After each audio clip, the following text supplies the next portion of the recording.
Loads of games are receiving double FPS patches on Xbox. Some Bethesda games will be exclusive, and some more information on Jedi Fallen Order 2. Let's get into it.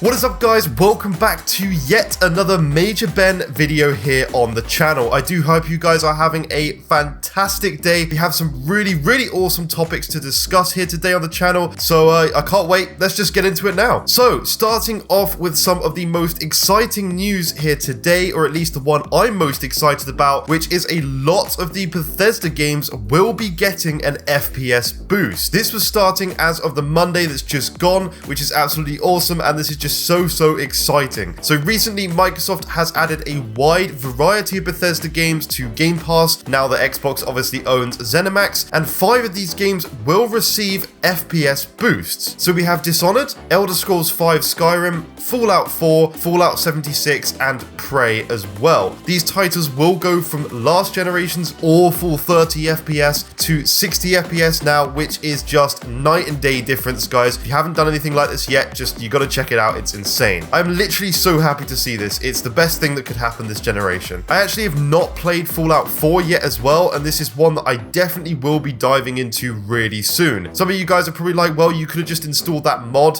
which gives you 4K ultra textures as well as 60 FPS, but not gonna lie, as I'm playing this game for the first time, I kind of still want to get my achievements and stuff like that, as I've not actually played this game through before. So, like, you know, I don't want to miss out on achievements just because of a mod. So now I actually get to play this in full 60 FPS. So yeah, I will be playing this through very soon, which I am very excited about. I mean, this is such a game-changing feature of this generation. If you guys haven't played games like these big open world games like Fallout at 60 FPS yet, then you really will see a huge improvement, because they're just some of the best looking games that now run perfectly smoothly at this gorgeous frame rate. It's the biggest upgrade of this generation to me, not getting 4K or whatever else, graphical features, ray tracing, no. Biggest upgrade for me is 60 FPS games. Like Valhalla, that we've had this massive open world game at that gorgeous 60 FPS. It's the best thing to happen to console gaming ever. Literally, I'd sacrifice all the graphics, textures, and the resolution for frame rate all the time. It just 100% is the best experience. Now, we also have an update to FPS for another game too, and this also goes for PS5 as well as obviously Series X, which is great. See, I don't discriminate against on this channel, guys. As much as I love to play on Xbox as my main platform, I do actually own a PS5 as well, and still want to bring the news to the Sony stuff as well on this channel. And we are all gamers at the end of the day, so we should all be getting along and on the same side and just be excited about all the new games coming out these days. But anyway, we have Outer Worlds. This game will be getting a 60 FPS patch to both the Xbox Series X and the PlayStation 5 as well. So earlier today, there was a stealth dropped 27GB update to this game, which doubled the frame rate for both the next gen consoles, which is great. This is one I actually downloaded on Game Pass a few weeks back and started to play it, and it was just awful. I could not play this game at 30 FPS at all. It was just so horrible. So I can't wait to dive into this game at 60 FPS, which is the way it should have always been played on console, and I just can't wait for that. This seriously needs to be the default across the board now. There should be no more 30 FPS titles ever again. I don't know why some games are still using 30 FPS when they're more than capable of running at 60 or 120 in some cases. I'm looking at you, Little Nightmares 2, that rhymed. But yes, that game runs at 30 FPS. I mean, come on, that flipping Xbox could run that at 300 frames per second easily. This is great timing for Outer Worlds, because it's in time to play the new DLC for me as well as the main story, because I have not played this game again. I know I'm a fraud, I'm stupid, I'm an idiot, but yes, I do need to dive into this game as well. I've waited on this one, so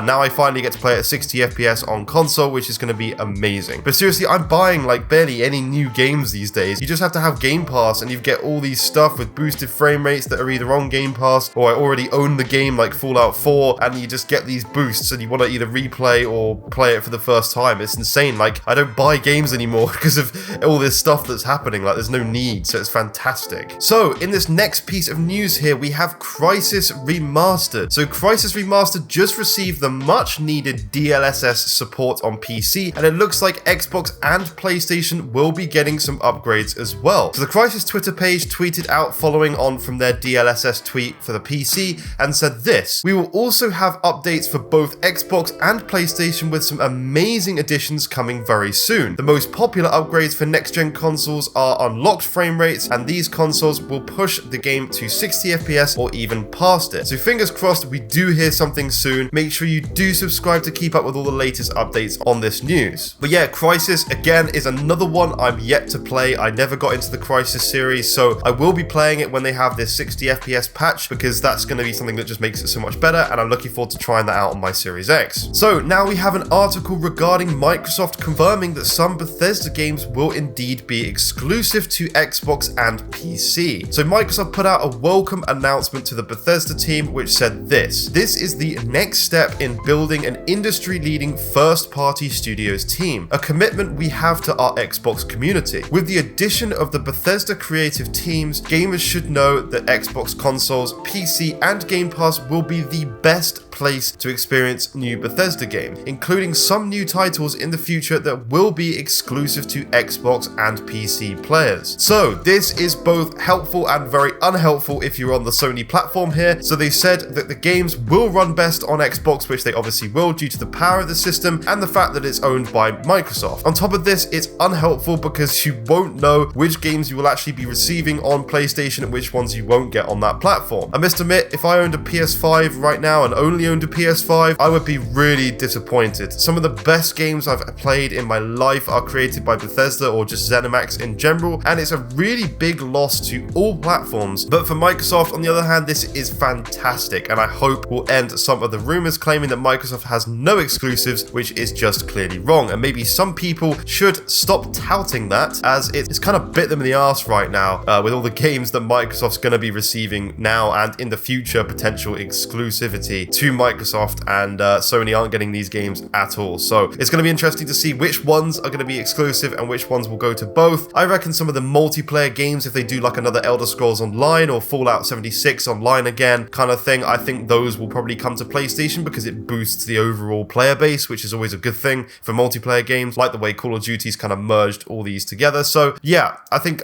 those kind of games will come to PlayStation as well, but it remains to be seen what ones won't. We have a big game launching in the name of Outriders, which will be coming out soon. To be honest, I don't know how I feel about this game. I've not heard the best things about the demo of some of my friends that have actually played it, but I haven't tried it out yet, so let me know in the comments what you do think. Well, basically, this game is actually going to be coming to Game Pass on the day of its release. This is great because, to be honest, I probably wouldn't have paid for this game if it wasn't. If you're on the PlayStation 5 platform, you're going to have to actually pay £55 here in the UK to play this one game, and I can now play this essentially for free, as I would have continued paying for Game Pass anyway, with or without this game on there. So yeah, this is one I'm really looking forward to trying out. I know I've heard bad things, but still, it's awesome that I get to just try this out for free and maybe complete the game if I do happen to enjoy it. So that's really, really cool. I mean, Game Pass is fantastic, not only for the games you get, but also as kind of like a trial service just to try out these awesome games, because you can then think, oh, actually, I really like this game, and you might want to buy it so that you can always play it rather than have it for a few months on Game Pass. This does bring the question, though, at this point,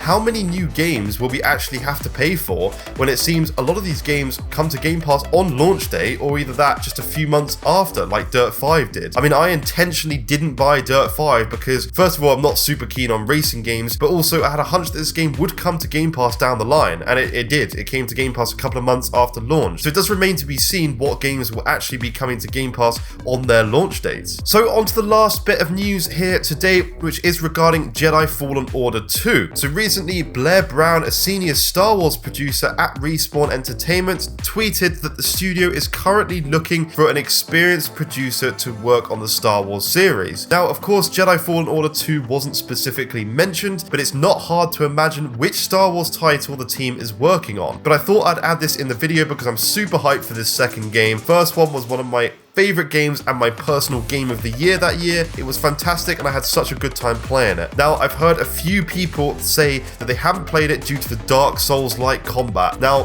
please guys, stop this. It is not nearly as difficult as Dark Souls or Demon Souls or anything like that. This game takes 5 minutes to pick up the combat. You get used to it very quickly. There's many different difficulty settings, unlike the Demon Souls and Dark Souls games, so you'll be fine. Seriously, go and play this game. It is incredible and one of the best games I've ever played, and right now it's on Game Pass, so you get to pick it up for that. Especially in time for the second game, as I would expect to see the sequel in the next year or so. So that's really, really cool and something I'm so excited for. But anyway, guys, thank you so much for watching this video. I really do appreciate it. It has been awesome as always, so thank you. Please do consider liking the video and subscribing if you are new to this channel and you're enjoying the content here. It would really, really help me out. So please enjoy the rest of your day, and I will see you in the next video, guys. Thank you so much for watching. Bye-bye.